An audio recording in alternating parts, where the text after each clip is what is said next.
Oh, Baruch haba. Vaïdaber Hachem El Moshe les morts. D'accord, phrase connue. Ah, vous savez, la Gemara dans Ilma, elle demande pourquoi Hachem, à chaque fois quand il parle à Moshe, il dit les morts. Hein, la Gemara demande dans Ilma, pourquoi les morts? Alors, donc, Vaïdaber, c'est un langage dur, parce qu'on en parle. C'est-à-dire qu'il enseigne des halachot, des mitzvot, il y a des tivouim, des ordres. Hachem, mais le but du tivouï, c'est la rachamim. La Torah s'appelle Rahmana. Mais pourquoi les morts? Eh bien, la Gemara dit, de là on apprend que si quelqu'un vous raconte quelque chose, la Gemara dit dans Yoma, si quelqu'un... Non, il faut... Non, il faut le mettre. Ça marche pas, ouais. Branchez les prises. Alcool panim, si quelqu'un vous raconte quelque chose et... Si quelqu'un... Ah, vous arrêtez. C'est bon. Si quelqu'un vous raconte quelque chose et nous a pas explicitement permis de raconter à quelqu'un d'autre, alors, dit la Gemara dans Yoma, qu'il y a une mitzvah assez de ne pas le dire. Donc, on connaît cette mitzvah assez, mais évidemment, c'est du lashon hara, ou un secret, ou personnel, ça va lui faire de la peine. Ça, c'est un issour clair de lashon hara, de Oraïta, on n'en parle pas. Mais il t'a raconté quelque chose de banal, qui va pas l'endommager, le gêner, etc. Mais t'as pas dit raconte. T'as une mitzvah, comment ça s'appelle, c'est les morts. Que Hachem à chaque fois il dit à Moshe, bon, et tu sais ce que je t'ai dit, les morts, tu peux le répéter. Vaïdaber Hachem Moshe, les morts. La halakha, elle est comme ça. Le Mishnah, le Ravetz Chaim, il pose cette question. C'est une excellente question. Il dit cette Gemara là, est-ce que la halakha est maasé, qu'il y a une mitzvah tassée? Il dit Ravetz Chaim, je n'ai pas vu que les sifrei à mitzvot, que les livres des Rishonim ont ramené cette mitzvah là. D'après moi, il me semble que c'est une mesure de piété. Comme ça, il dit le Ravetz Chaim. Mais bon, la Gemara, elle dit que c'est une mitzvah. Sinon, on dit Rétalina. Voilà. La Gemara, elle dit que c'est une mitzvah. C'est-à-dire quand il y a quelqu'un qui te dit quelque chose et que ça le concerne, évidemment. Alors, si tu as dit sur l'actualité, d'accord, mais si il te dit quelque chose et que ça le concerne, tu demandes, et est-ce qu'on... Ah oui, mais le concerne, mais attention, c'est pas un secret, ça va pas l'endommager. Alors, quand même, dit la Gemara, une mitzvah tassée de lui demander, mais on peut répéter ou non? Voilà. Mais si ça le dérange et ça le gêne, et ça le... alors là, c'est un issour clair de la Torah, du Rambam Perek Zayin, du Ilchot Deot, toute parole qui est rapportée et qui dérange. Et c'est bien qu'on parle de la lashon hara, parce que vous savez que la faute de cette semaine, c'est une faute de la lashon hara. Ils ont parlé sur la terre d'Eretz Israël, c'est un issour de lashon hara, bien que dans la Torah, c'est marqué l'otel rachil be'amecha, ne parle pas du lashon hara sur ton prochain, mais dit le Sefer Haredim, on apprend de cette paracha que parler sur les objets de ton prochain, c'est aussi du lashon hara. C'est un chidouche. Les objets ou la terre d'Israël spécifiquement, lui, il dit sachant que la terre d'Israël a elle-même un yichud particulier, oui, quasiment une échama particulière. J'entends, mais lui, il dit le Sefer Haredim, c'est qu'un verre de café, ça va, tu peux dire que le verre, il est pas... non, regardez, écoutez, le Sefer Haredim, il raconte, par exemple, raconter que ce que vend Réhouven comme produit, etc., c'est pas des bons produits. Ouais, d'accord, parce que ça, c'est quand vous avez contre Réhouven. Non, mais oui, c'est là qu'on parle. Là, on parle quand tu pars sur la terre de Hachem, hein, il y a des lomdim, je peux faire quoi? Il y a plusieurs lomdim qui étudient. Moi, j'ai vu plusieurs lomdim qui sont là. Quoi, tu as chaud? C'est bon. Oui, mais on a dans les on va. Ah oui, bon, s'il y a quelque chose, on descend. Attends, on rappelle. Charles laquelle? Alors, dans des rabananes, ça va. Alcool panim, non, parce que là, le Sefer Haredim, il dit en fait, c'était en train d'expliquer que la Gemara, dans Maseret Sota, nous révèle que c'est une faute de la lashon hara, les Meragelim, parachat de cette semaine. Bien qu'ils n'ont pas parlé sur un juif, sur un Ben Adam, ils ont parlé sur la terre, c'est une faute de la lashon hara. Le Sefer Haredim, il explique, parce que quand tu parles sur les objets de quelqu'un, en l'occurrence, c'est la terre d'Hachem. Mais c'est pas que la terre d'Hachem. Ça aurait pu être la Torah d'Hachem, ça aurait pu être la montagne d'Hachem, et ça aurait pu être aussi, dit le Sefer Haredim, par exemple, les objets de Réhouven. Par exemple, Réhouven, il vend du textile. Maintenant, toi, si évidemment toi tu vas acheter du textile de Réhouven, alors là, il faut réfléchir. Parce que Bémet, il y a l'autre qui a une mitzvah de dire à celui qui veut acheter du textile Réhouven, tu sais, Réhouven, il y a des problèmes dans son textile, vérifie. C'est un lashon hara qui est une mitzvah. Mais si moi Mais si moi, voilà. Mais si moi j'aime bien discuter, j'aime bien raconter la vie de tout et ce qui se passe, et donc je vais te dire, ah oui, toi t'as pas du tout envie d'acheter du textile, tu n'es pas dans le schmates, mais je te dis, tu sais, Réhouven, les produits qu'il vend, etc., c'est une catastrophe. Le pauvre, c'est pas de sa faute, il cherche à acheter, mais il n'arrive pas, et il apporte tout de Chine, une catastrophe. C'est du Lachon Hara, du Sefer Haredim. On apprend d'où les parachutes cette semaine. On parle pas sur les objets de quelqu'un. S'il y a un intérêt, alors les toilettes, il y a un terme, mais sinon dire du mal gratuitement sur les objets de quelqu'un. Excusez-moi, mais il y a une différence entre le fait qu'ils vendent ces objets, donc on lui porte préjudice en termes comme vendeur. Là, c'est pour ça que j'ai pris un exemple. J'ai pris un exemple de quelqu'un. J'ai pris un exemple.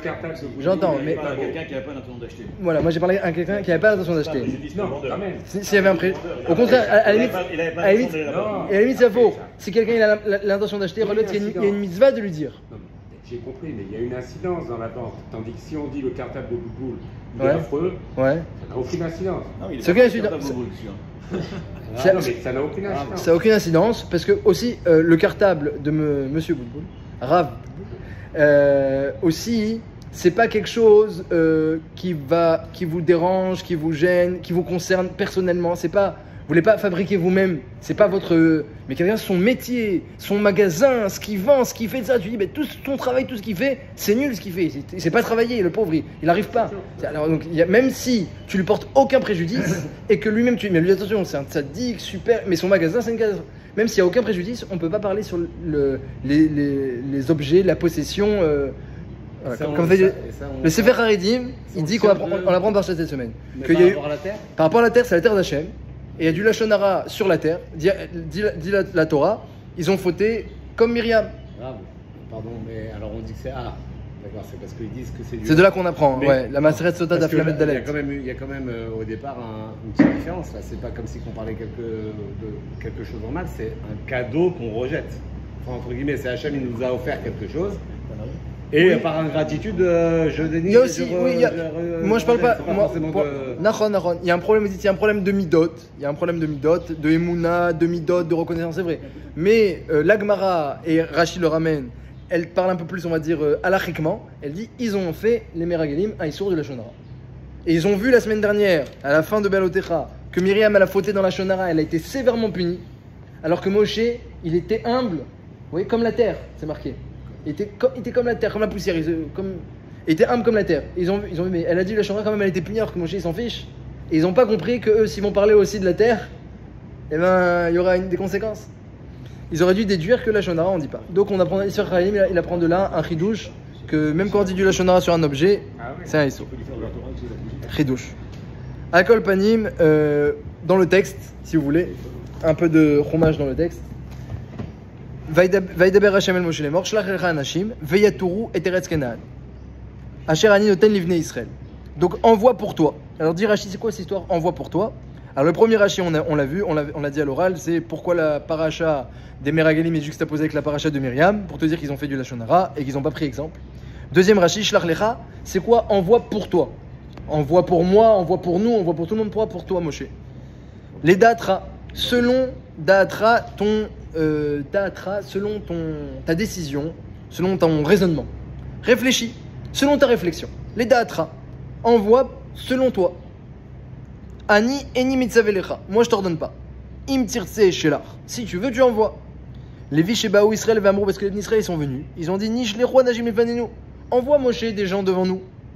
Que Moshe nemar vatikrivun elai kulechem. Moshe nimar bashrina. Alors Moshe est parti voir Hachem, il dit j'envoie pas. Qu'est-ce qu'il lui a répondu Hachem? Ani amarti lachem, sheitova. Moi je vous ai dit la terre elle est bonne. Chez Nehemar, allez etrem meoni mitzraim, je vous ai promis déjà que la terre est red zavatra la bout de vache. Une terre qui est bonne. Alors maintenant, je vais pas t'ordonner, je vous ai déjà dit qu'est-ce qu'il en était.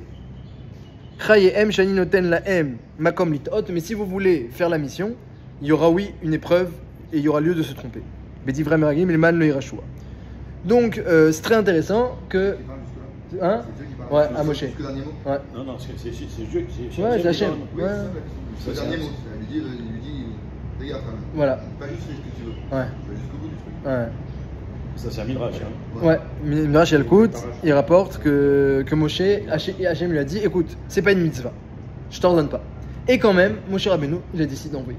Oui, Moshe ne connaissait pas le Midrash, sinon on l'aurait pas envoyé. Parce que s'il avait entendu Makom dit homme, il l'aurait pas envoyé. C'est une bonne remarque. C'est une bonne remarque, je sais pas. Il regarde qu'il a vu le Midrash et la preuve en est qu'il a changé le nom en Oshéa à Yehoshua. Et il a dit Ka, et la Gemara explique Ka Yoshiacha Mietzat Amraglim. Et donc Bémet, ça renforce le paradoxe de cette paracha. Déjà, c'est quoi cette histoire? Une mission, parce que ça c'est une mitzvah. Vaïdaber Hashem Moshe, on a dit c'est une mitzvah. Hein. Il a eu reçu un ordre formel de l'envoyer. Il a dit je t'ordonne pas. Moshe a dit on envoie. Hashem a dit bon alors je t'ordonne. Hein, qui c'est qui a dit Ish Echad, les maté avotav tishlachou, un homme par tribu envoyé, c'est Hashem qui a ordonné. Mais quand Hashem l'a ordonné, quand? Après que Moshe l'a décidé. Après que Moshe a insisté pour y aller quand même. Voilà, exactement. Moshe l'a décidé, alors tu décides, alors voilà la mitzvah. La mitzvah, le protocole. Il a pris la décision en fonction de l'analyse qu'il a faite. Exactement, les datra, selon ton raisonnement. Oui, c'est la pression du peuple. Alors ça c'est la là. Est-ce que Moshe Rabbeinu, est-ce que les élections quelques mois plus tard, est-ce que Bémet c'est ça, voilà. Est-ce que Bémet Moshe Rabbeinu c'est sous la pression du peuple? Zenira les datra qu'il a réfléchi. Il y a écrit dans Parashat Dvarim. Il y a écrit dans Parashat Dvarim. Il y a écrit dans Parashat Dvarim, les Bnei Israël sont venus. Moshe Rabbeinu, vous savez, il avait la pression de Paro, il avait la pression des Égyptiens. Ça l'a pas empêché de défendre les Juifs jusqu'au bout et de se rendre à Mita et que il ait reçu la guillotine sur le cou et il y a eu un S qu'elle s'est secouée. Il a pas eu peur. Quand il fallait. Non, c'est-à-dire que Moshe Rabbeinu, je pense. J'ai pas dit qu'il a cédé à la pression, j'ai dit qu'en fonction d'une analyse de la situation. Exactement, pour que le exactement. peuple rentre dans les meilleures conditions. Exactement. Voilà. Alors, exactement. Il y a écrit dans la parashat Dvarim au début que lorsqu'il va tikrevu nelai kulerem, vous êtes venus me voir. Il y a écrit Vaïtav adavar benai, Moshe a dit ça m'a plu votre initiative d'envoyer des explorateurs. Bémet, quand Yeshua est rentré en Israël, c'est l'Haftarah de cette semaine, il a envoyé des explorateurs. Mashma qu'il avait reçu ça de Moshe Rabbeinu, c'est bien les explorateurs. Et donc c'est pour ça que Bémet Moshe Rabbeinu a décidé d'envoyer. Il a pensé que c'était bien. Et même s'il avait vu le Makom Litot, il a décidé. Mais d'un autre côté, Hachem ne leur donne pas. Alors c'est quoi exactement une mitzvah que Hachem au début il leur donne pas, puis il te dit toi je suis choisi, puis bah sauf il te leur donne. C'est quoi exactement? C'est un peu spécial. C'est pas le genre de mitzvot qu'on a l'habitude de rencontrer dans la Torah. Donc déjà, premièrement, comprendre un petit peu c'est quoi cette mitzvah. Deuxièmement, pourquoi Moshe il est d'accord d'envoyer des explorateurs? Hachem a dit, je vous ai dit la terre est bonne. Et Moshe il dit, ah non, mais on va quand même envoyer. Mais je vous ai dit la terre est bonne. Pourquoi je vous ordonne pas, dit Hachem? Parce que moi je vous ai dit, Eretz Zalva trop la voûte vache. Elle est bonne ma terre que je vous propose et que j'ai promis à vos pères. Alors si Hachem te dit que je t'ai promis qu'elle était bonne, qu'est-ce qui est passé par la tête de Moshe Rabbeinu pour dire finalement on envoie quand même alors qu'Hachem te dit, je t'ai déjà prévenu, je t'ai déjà dit qu'elle était bonne. Ensuite, ce qui est intéressant, c'est que dans la paracha, parce que eux, ils ont dit, les Bnei Israël, Nishnecha lefanenu, on peut envoyer des éclaireurs. Donc, envoyer des éclaireurs, comme ça c'est marqué dans la paracha de Varim, Nishnecha lefanenu, envoyer des éclaireurs. Envoyer des éclaireurs, on pourrait dire, bon, d'accord, la terre elle est bonne, mais on ne sait pas encore, est-ce qu'on passe par le pont de Givat, je sais pas, ou par le Gesher Ploni. Au contraire, c'est ça, les éclaireurs, ça va ça. Les éclaireurs, ça va ça. Donc, on pourrait dire que les Bnei Israël, eux, ils voulaient juste envoyer des gens pour dire quel est le chemin. La terre est bonne, très bien, mais nous, on ne sait pas c'est quoi le chemin. Mais le problème, c'est que dans la paracha, c'est pas du tout marqué ça. Regardez dans la suite, vous l'avez lu ce matin. Je prends la troisième montée de ce matin. Voilà, la fin du Rishon. Vaishlach otam Moshe pasuk Yudzain. Page 563. Pasuk Yudzain. Vaishlach otam Moshe la tour et Teretz Kenaïn. Donc il a envoyé pour explorer la terre. Déjà, explorer la terre, Zenira, on a l'impression qu'on parle quand même d'une analyse de la qualité de la terre. Vayomer alouze benegev, monter par le Negev, alitem et tahar et passer par la montagne. Uritem et taharetz ma'i, regardez la terre. Qu'en est-il? Aretz ma'i, donc quelle est la qualité de la terre? Ve'eta mayoshev alea, et les gens qui habitent là-bas. Et chazak ou araf, et ils sont forts, ils sont faits. Ame'at ou imrav, il y en a peu, il y en a beaucoup. Uma aretz ashur yoshev, et la terre là-bas où ils sont assis, où ils résident. Atova'i, elle est bonne. Imra'a, ou peut-être elle est mauvaise. Umayarim, et les villes là-bas, Ayoshev Baina, Abemachanim, Imbemipsarim, c'est des villes avec des fortifications, ou c'est des villes sans murailles. Umaretz, et la terre là-bas, dites-moi. Hashemena'i, elle est grasse, on va pouvoir faire pousser des choses. Imraza, peut-être qu'elle est stérile. Ayesh Ba'etz, il y a des arbres. Imaïn, peut-être qu'il n'y a pas d'arbres là-bas. Veitrazaktem, Ulkartem Imperiaretz, et s'il y a des arbres, prenez des fruits. Ve'ayamim, Yebekoramim, et c'était la saison de la moisson. Donc c'est intéressant que Moshe Rabbeinu, il n'a pas juste dit de regarder les éclaireurs, le chemin, etc. Il a dit regardez la terre, elle est bonne, elle n'est pas bonne, les habitants, les fortifications, etc. La qualité de la terre. Mais Hachem a dit. Moi je parle que si elle n'est pas bonne, on n'y va pas. C'est ça qu'il veut dire? Alors, ça, non. Ça... Non, mais c'est. Si on va voir, on dirait, regarde si elle est bonne, bon, finalement il dit qu'elle n'est pas bonne. Alors non, pourquoi il veut aller dans le sens de ce que Hachem lui a dit. Regarde, allez voir comme Hachem, entre guillemets, confirmer que pour vous renforcer que la parole d'Hachem, elle est. Il a fait. Alors, vous voyez, première réponse, première réponse, le Ramban. Le Ramban et le Rachaim, je crois. Le Ramban et le Rachaim, les deux ils disent comme ça. Ils disent que. Non, on va avoir d'autres réponses encore que ça. Un peu plus moussariques, les balais moussari, ils voient les choses autrement. Mais les Rishonim dans la Torah, ils ont l'air de dire que Moshe Rabbeinu, quand il dit est-ce que la terre elle est bonne, elle est mauvaise, elle est grasse, c'est parce qu'il savait très bien que la terre elle est bonne. Et il savait très bien qu'elle est grasse. Et que même les endroits les plus montagneux, là-bas, il y a quand même de la fertilité. Donc ils vont rentrer avec des grappes de raisin immenses et des rimonies, que pour les porter il faut plusieurs personnes. Donc, Moshe Rabbeinu, en fait, c'est une question dont il connaît la réponse. Il dit le Ramban, lorsque Moshe il parle, c'est seulement pour dire elle est bonne, elle est mauvaise. C'est comme quand quelqu'un il a reçu des bontés d'Hachem et quelqu'un lui dit dis-moi, tu es content ou tu n'es pas content? Je suis très content. Mais tu es heureux et en fait, c'est juste pour te faire réaliser qu'il y a de quoi être content. Est-ce que c'est gras ou c'est stérile? Tu vois, c'est très gras et ça pousse bien et il y a des fortifications, il y a beaucoup de richesses là-bas.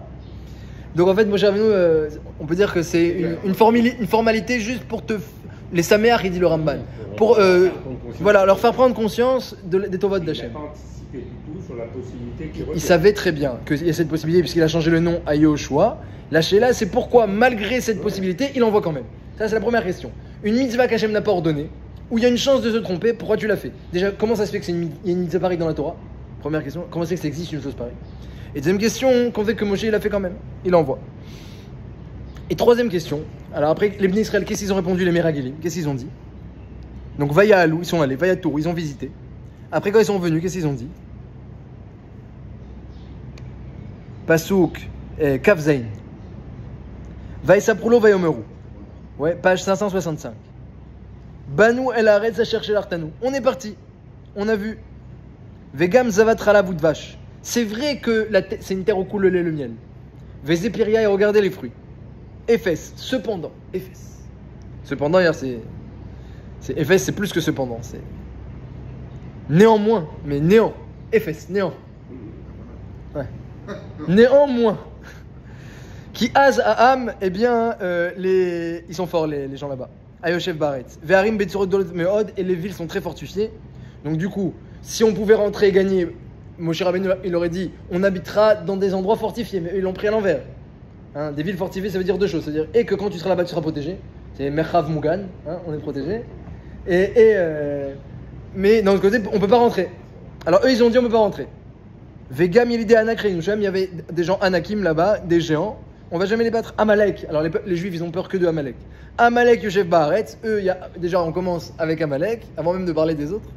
Amalek, ils sont là-bas. Ve'achiti, Ve'evusi, Ve'emori, bon après les autres, là, un peu moins forts, ils sont Bahar. Akenani, Yoshev Alayam. Ve'aliad Ayarden. Vayas Kalev, Kalev, il est fait terre. Et Ta'am, El Moshe, Ve'omer, Alona Alem, n'importe quoi, on va monter, Ve'arach Nouota, on va gagner. Qui a Rol Nuchala, bien sûr qu'on va pouvoir.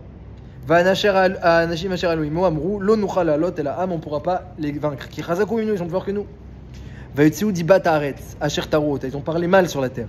El Béné Israël est mort. Haaretz Asher Avarnu Ba la Torota Eretz Ochelet Yoshvea. C'est une terre qui mange ses habitants. Les gens ils meurent beaucoup là-bas. Ils savaient pas qu'il y avait un est qu'Hachem il faisait beaucoup d'enterrements pour troubler l'attention et qu'ils vont pas remarquer les Meragelim. Vechol Ha'am Asher Haynu Betochan Shemidot. Les gens là-bas ils sont très grands. On pourra pas les vaincre. Vesham Raynu et Néphilim. Béné Anak, les enfants des anges qui étaient tombés Néphilim. Il y avait des anges qui étaient tombés. Ils ont ils se sont mariés. Ils ont eu des enfants géants. Vanenu Keragavim. Nous on était des sauterelles à leurs yeux. Vechainu bene vatissa kolaeda vaitu et kolam vaivku à Ambalaïla où ils se sont tous mis à pleurer cette nuit-là. C'était Tisha B'Av. Hachem a dit vous avez pleuré pour rien, vous pleurerez pour quelque chose. De génération. Je peux juste poser une question, en parenthèse. Oui. Est-ce que la mission qui est donnée à Moshe, déjà au début, c'est de les faire sortir d'Égypte ou de les faire rentrer en Israël? Il a tout reçu, Moshe, à la base. Il a tout dit depuis le début. Ah ouais. Il a tout prévu depuis le buisson ardent, tout a été raconté. Non, parce que après, moi, oui. C'est de dire que Moshe, il savait qu'il n'allait pas rentrer finalement et qu'il s'est auto-sabordé sur cette. Moshe, jusqu'au dernier moment, jusqu'à que Hachem dans Vaïtran lui a dit Altosef. Moshe, même après qu'Hachem ait décrété qu'il ne rentrerait pas après la faute de Meriva qu'il a décrété, quand même, il insistait. Il était sûr que le Midrash dit que Moshe, il était sûr qu'il allait rentrer. Mais parce qu'il avait quoi Hatfila. Après Hachem il a dit arrête de prier. Ah, ça j'ai pas pensé. Pourquoi Moshe il parle pas Moshe il parle pas, ouais. C'est quand même étonnant. C'est le manigue. Ça veut dire Et là, je sais pas, je sais pas. Je sais pas. Alors, c'est-à-dire ils ont laissé parler chacun des Meragilim. Ils ont laissé, je sais pas trop si c'est extraordinaire. Ils ont parlé chacun des Meragilim et immédiatement, non parce qu'il y a une réponse. C'est que immédiatement Hachem est venu tout de suite et il a tout de suite mis fin à cette histoire-là. C'est Kalev qui a parlé. C'est comme Pinchas. Il a laissé parler. Non, mais chacun a le droit de parler. C'est comme à chaque fois il y a quelqu'un. Le prochain il va dire du bien. Droit de parole, il y a le droit de parole. Il y a des explorateurs. Ah, ils ont fini, voilà, je dis, il est fini, Hachem est arrivé. Hachem est venu tout de suite. Il y a Kalev qui a parlé aussi. Entre temps, Vayas, il a fait taire. C'est comme avec Pinchas, non? Kalev et Shua, ils ont fait taire. C'est comme avec Pinchas, non? Un peu peut-être. Que Moshe ne parle pas et d'un seul coup il y a quelqu'un qui se lève et qui parle. Voilà. Alcool panim, j'entends. Alors donc, la Sheila que demande le Ramban il demande quelle est la faute des Meragelim. C'est vrai qu'ils ont parlé du mal, la Torah te dit ils ont parlé du mal, mais les Maasé, ils ont décrit la situation, ils n'ont pas menti. Ils n'ont pas vraiment menti. Efes, d'accord, bon, c'est un jugement de valeur. Mais s'ils n'ont pas menti que c'était vrai, pourquoi Yoshua Sur quoi Comment on va y arriver? Ça va. Non, on va pas y arriver. C'est pas du mensonge. C'est pas du mensonge. C'est jugement de valeur. Non, on leur a demandé juste de rapporter factuellement. Ils ont donné une opinion, ils ont été au-delà de ce qu'on leur avait demandé. Alors vous dites la faute des Meragelim, ils disent tout le monde dit la faute des Meragelim, c'est que ils auraient dû que décrire sans donner ensuite leur opinion. Sans donner leur opinion. Pas mal. Alors le Orach Chaim, On peut répondre à ça que Yosef, quand on lui a demandé d'expliquer le rêve, il a expliqué le rêve et après il a donné son avis. Il faudrait faire comme ci, comme ça. C'était pas sa mission. Nachon, c'est vrai aussi, mais bon là-bas c'était pas une avéra, donc ça va, c'est permis, c'est toléré. Alcool panim, là que c'était du Lachon Hara sur la terre, il y avait aussi ce problème-là. Alcool panim, la racine du problème, avant qu'on rentre dans les détails, la racine du problème, dit Rav Dessler, et la racine de cette mitzvah, tout à fait étonnante, une mitzvah que je ne t'ordonne pas, c'est une sheila quotidienne, chacun heure de notre vie on est confronté, la sheila de la ishtadlut. Comme ça dit Rav Dessler, les Mefarshim, les Belbalé Moussar, tous ils parlent de ça. Est-ce que lorsqu'Hachem n'a pas ordonné quelque chose, est-ce qu'il faut agir ou est-ce qu'il ne faut pas agir? On ne reçoit pas à chaque instant des ordres. Quand il s'agit de faire la tefila, d'étudier la Torah, de faire des chavrotot, alors c'est super. On a un ordre d'Hachem, on sait qu'on est dans le bon chemin, on est protégé. Quelqu'un qui est shomer mitzvah, loïda davara, il est protégé. Donc Baruch Hashem, on est protégé. Mais quand on n'a pas d'ordre, alors là on n'est pas protégé. Et on le voit. Je te donne lieu de la possibilité de te tromper. Et puis une dégringolade des gens qui étaient anashim. Rachid dit Koulam Tzadikim Ayou Beotasha. C'est tout Tzadikim. Si on n'aurait pas dit anashim, il dit Rachid. Donc c'était Tzadikim. Et puis d'un coup, paf, dégringolade. Comment c'est possible de chuter aussi vite alors qu'on est Tzadikim, on passe à Rechaïm? Dit Rav Dessler, grâce au phénomène qu'on appelle l'action matérielle non ordonnée. En bon français, Ishtadlut. Hachem nous a donné cette possibilité. C'est une possibilité, parfois c'est indispensable, parfois on peut s'en passer. C'est une possibilité d'agir, d'interagir avec ce monde-ci, la Ishtadlut.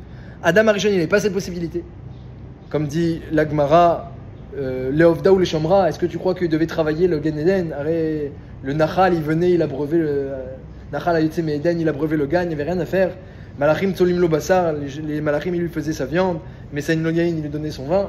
Ça c'est marqué dans l'Agmara, dans le Midrash. Il n'avait rien à faire si ce n'était la Sok Batora ou Bemitzvot. Respecter et étudier les ordres d'Hachem.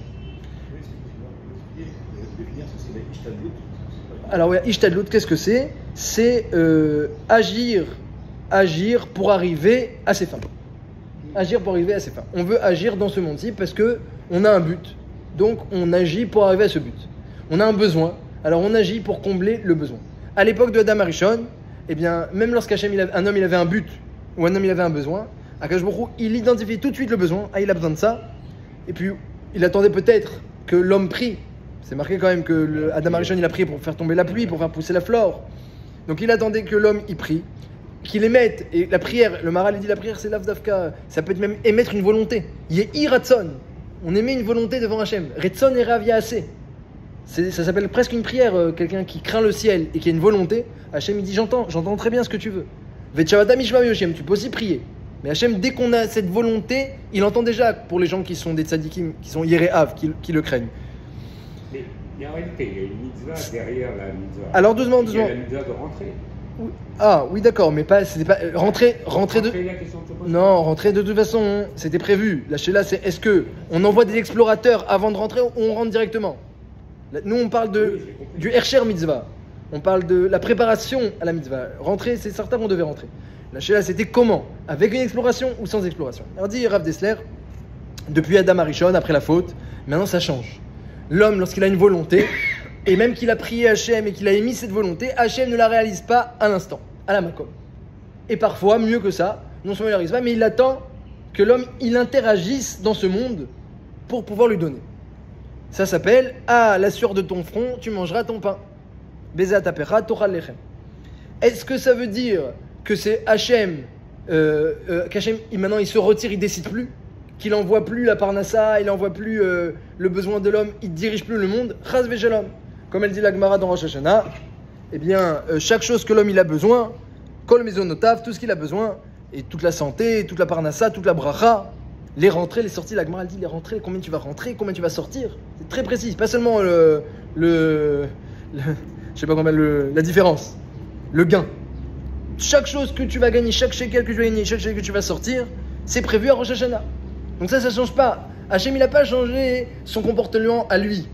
Hachem Echad ou Shmo Echad. Hachem il ne change pas. Ce qui change, c'est la manière dont il se révèle par rapport à l'homme. Si l'homme il est différent, alors il se révèle à l'homme différemment. Mais Hachem il ne change pas. Donc Hachem il continue à fixer la parnassa, Rosh Hashanah, comme pour Adam Arishon, exactement combien tu vas rentrer, combien tu vas. Mais puisque l'homme maintenant il a fait rentrer en lui le Yetzer Hara, Hachem a jugé que la bonne punition, entre guillemets, réparation, pour être plus précis, c'est qu'il travaille.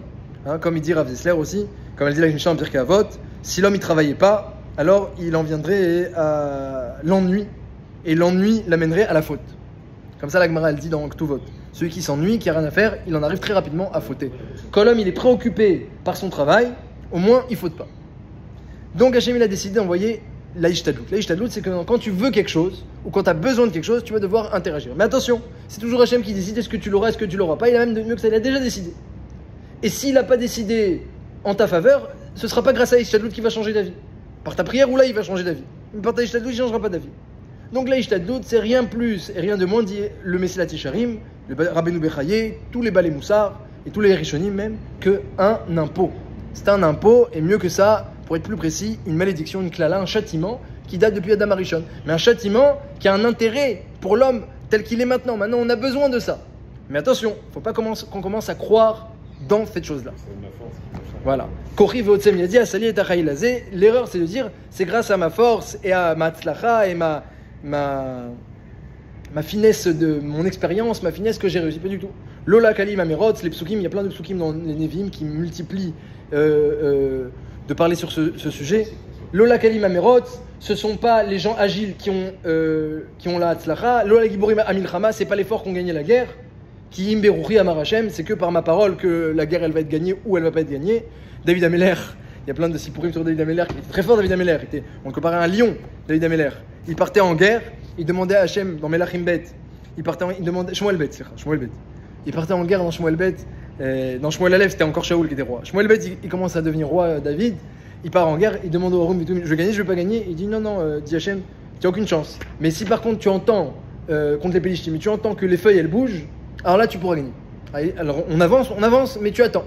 Alors, ils sont avancés avec les soldats, ils se sont mis en bas des chaînes.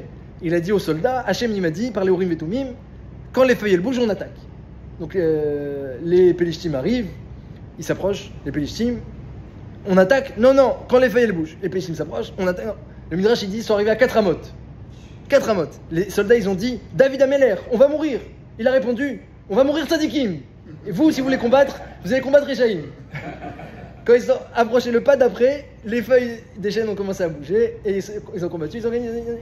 C'est que par la parole d'Hachem. Hachem il a dit.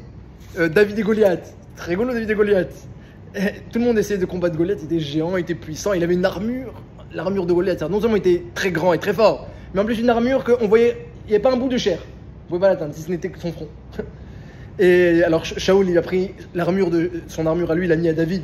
Il y a eu un NES que Bidou qu'elle s'est pris la bonne taille sur mesure et il est parti combattre. Après Shaoul, David il a dit mais l'oniseti disent les Rishonim me disent j'ai pas l'habitude l'oniseti, je suis pas habitué, j'ai pas l'nisayon, j'ai pas envie de la mettre. Donc il est parti sans armure. Et dans le Malbim il dit il y a un midrash l'oniseti, on verra pas le NES, l'oniseti. C'est pas Nisayon, NES. On verra pas le NES. Si j'ai une armure, ils vont dire oui, il avait une armure. On verra pas le NES. Je vais avec une fronde et c'est tout. Il a dit qu'est-ce que tu veux qu'est-ce que tu veux? Il lui a répondu, David Améler, il a dit quoi? Toi t'as ta force, t'as ton bouclier, t'as ton épée. Moi je viens Béchem Hachem. Matarot, David Améler, il était sûr. David était sûr qu'il allait gagner. Et même quand il se faisait attraper David Améler par les Pédishtim et qu'il avait l'épée sous la gorge, David Améler, il était sûr qu'il allait être sauvé. Il était sûr. Il dit tu crois qu'Hachem il va me donner dans les mains d'Arelim? Moi, il est Mavdil ben Kodesh Lechol. Hachem il sépare son peuple ben Israël Amim. S'il veut qu'Hachem s'occupe de moi, il s'occupe lui. Mais me donne pas dans les mains d'Arelim. C'est très garoua. C'est très dans la Hanaga d'Hachem. C'est tout à fait dégoûtant d'être livré dans les mains des Goïm. C'est-à-dire qu'Hachem il dit voilà, finalement, toi t'es comme un Goy, je te dis dans les Goïm. Moi non, moi je suis que avec toi Hachem. Si toi tu veux quelque chose, toi tu fais. Et David Améler il était batouard comme ça, que Akash Baruch Hu, il s'occupe lui de lui. Shif Techa ou Mishan Techa. Toi tu t'occupes de moi. Shlomo Améler, son fils, il dit pour tout le monde, il dit et même chaque juif, l'otira mi parat bitom, mishot rechem mitavo. Toi-même, tu dois pas avoir peur de tous les ennemis. Toi, t'es avec Hachem. Si tu vas avoir peur de quelqu'un, c'est d'Hachem. Et c'est à ce moment-là, c'est pas seulement au moment des sonneries ou des trucs que tu vas avoir peur. À chaque instant. Et si tu as peur au moment de la sonnerie, alors, parce que ça peut arriver, Yaakov Avinu, quand il a vu Esav, il a eu peur. Rabbeinu Yonah, il doit recommencer qu'il a eu peur quand il a vu Esav. Alors il dit, Rabbeinu Yonah, qu'il a eu peur de ses fautes. Il a commencé à faire Cheshbon Hachem, il a dit, la sonnerie, enfin la peur, me rappelle que j'ai des Averot. Il a été mitrazek. J'aurais pas dû fauter dans ça, j'aurais pas dû et après il a dit et maintenant que j'ai fait tchouva, alors au contraire toute la peur que j'ai, il dit Rabbeinu Yonah, elle va se transformer en confiance en Hachem parce que c'est un tremplin de tchouva. Donc finalement ma peur c'est un tremplin. Donc il dit d'après Rabbeinu Yonah, Mashekaru Katov Batora Vaïra Yaakov Vaïtzerlou, il a eu peur en voyant Esav. Après Bassof, comme il a bien condensé sa peur et canalisé en tchouva, ça s'est inversé en confiance en Hachem de telle sorte qu'il avait plus peur Bassof. On va dire Rabbeinu Yonah Chidouche. Al-Kol Panim, David Améler, il a battu Goliath et Chizkiyahu contre Sancheriv qui arrive avec 185 000 chefs d'armée pour détruire Jérusalem, qui était tout le monde avait vénéré cette ville-là. Et Chizkiyahu qui dit je vais me coucher.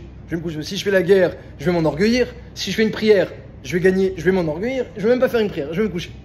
Il était tellement conscient, parce que tout le monde était tzadikim à Jérusalem à cette époque-là. Ils étaient tous la Torah. Il avait mis Chizkiyahu de l'huile, des immenses godets d'huile comme ça dans tous les Beth Midrashot. D'ailleurs que tout le monde restait jusqu'à des heures impossibles au Beth Midrash. Il avait une épée à l'entrée pour dire faut pas sortir. Il disait celui qui sort en premier, l'épée elle tombe. Comme a dit Chizkiyahu. Il était très. Il avait un petit doute en lui, alors que David. Non, pour Chizkiyahu, il n'avait pas de doute. Il a dit je vais m'enorgueillir si je gagne. Il peut s'enorgueillir. Ah oui. Donc il n'avait pas de certitude qu'il n'allait pas s'enorgueillir. Oui, mais il était sûr qu'il allait gagner. Oui, Vadaï. Lui, il disait, dans le Midrash, Chizkiyahu, il disait je suis vinaigre, fils de vin. Vadaï. Al-Kol Panim, dit Rav Dessler, si. Maintenant, revenons à nous, après cette petite parenthèse. Revenons à nous. Pour ceux qui ont un travail, je ne sais pas comment ça se passe, ceux qui ont l'expérience professionnelle, chacun réfléchit dans son domaine. Quand tu fais maintenant ton affaire, et tu es en face maintenant de clients, c'est pas moi qui parle, c'est Rav Dessler. Il dit, t'es un loup ou t'es pas un loup? Réfléchis bien. Il dit Rav Dessler, t'es médagdek, tu fais très attention à tous les détails pour arriver au bout de ta pensée pour gagner le maximum, ou t'es pas médagdek? Tu fais des heures sup ou tu fais pas des heures sup? Est-ce que tu concilies un petit peu? Tu concilies un peu avec tes concurrents? Tu concilies ou t'es non? Intraitable. Tu concilies pas. Tu laisses rien passer. Il dira Dessler, il dit, si tu réponds aux questions à chaque fois par la positive, que oui je suis un loup et oui je concilie rien, et alors après tu peux pas dire, mais je crois Vadaï à ce qui est marqué dans la Gemara dans Betsa, que Hachem il a décrété précisément combien de shekels il rentre, combien de shekels il sort. Je crois précisément. Le Rav Etzraïm, il avait la bracha dans son métier. La bracha. Combien il donnait aux gens, combien il donnait quand il était épicier, combien les gens y rentraient, ils sortaient avec beaucoup plus que ce qu'ils avaient payé. Il disait Rav Etzraïm, pourquoi je peux faire du chesed? Hachem, moi je dois faire Ishtadlout, voilà je l'ai fait la Ishtadlout. J'ai fait ma Ishtadlout, je travaille, j'ai un métier, je suis épicier. Maintenant j'ai un juif, je veux lui faire du chesed, je veux lui donner le meilleur, et je donnais plus, etc. Qu'est-ce qu'il y a? Ça va changer le décret d'Hachem que je veux faire des mitzvot. Que j'ai envie d'être gentil, de montrer à Avat Israël, gentil avec mon concurrent, avec mon client, avec mon patron, et de pas être un loup, et de pas être comme ça, dès sur eux. Au contraire, je vais dire à mes enfants, oui c'est pas grave, je vais prendre 1 heure sur mon travail et je vais venir vous aider, et je vais venir... Les gens qui concilient rien dans leur travail, ils sont pas prêts à prendre du temps pour les autres, pour l'étude, c'est qu'ils comptent sur leur Ishtadlout. Et ça c'est l'erreur des Meragelim. C'est bien sûr. Évaluer le bon niveau de Ishtadlout. Alors, il a un niveau différent. Dieu il va dire à toi, il fallait un peu plus. C'est un problème sans C'est pour quelqu'un qui est pas mal de tu peux. Attends, déjà, il y a plusieurs choses. Il y a plusieurs choses. Il y a la quantité de Ishtadlout et la qualité de Ishtadlout. Il y a deux choses. Deux choses. Alors, deux choses.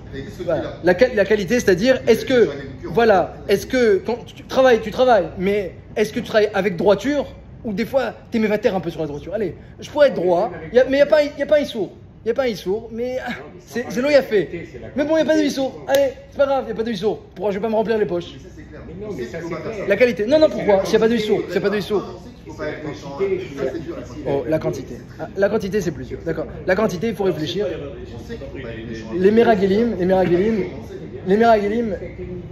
Moshe Rabbeinu, il a dit c'est super. S'investir pour une mitzvah et faire Ishtadlout pour une mitzvah, c'est Ishtadlout pour une mitzvah. Comme je sais plus qui c'est qui a parlé, il dit c'est une mitzvah de rentrer.